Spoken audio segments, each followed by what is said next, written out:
Bismillahirrahmanirrahim. Assalamualaikum warahmatullahi wabarakatuh. Terima kasih MC hebat kita. Kita import daripada Kuantan. Okay, yang saya hormati Vice President G100 Tuan Sharif Jamil, Presiden 5G Associate Tuan Muda Azam Amiri, barisan leaders yang datang daripada seluruh Semenanjung. Ada yang datang daripada Kota Baru, ada yang datang daripada Penang, barisan founder Master Dealer, dan dealer-dealer G100 dan 5G Associate.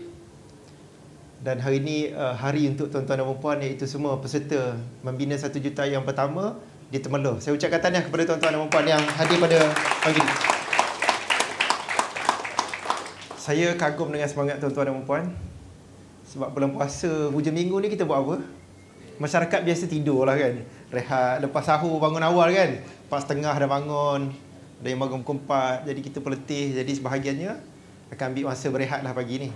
Tapi tuan-puan buat perkara yang lain. Tuan-puan datang mencari ilmu. Okay?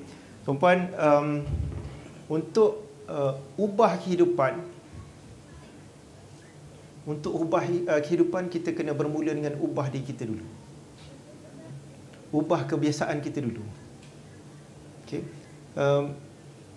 Mungkin perjalanan saya sampai hari ini dah lebih 20 tahun, tuan-puan. Lebih 20 tahun obses mencari ilmu macam tuan-puan. Lebih 20 tahun. Bukan datang seminar sekali, 2 kali, tak. Obses.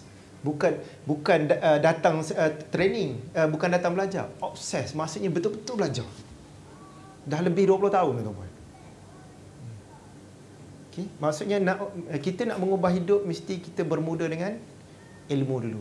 Apa sahaja permulaan tuan-puan nak berjaya dalam apa sahaja, mesti bermula dengan ilmu.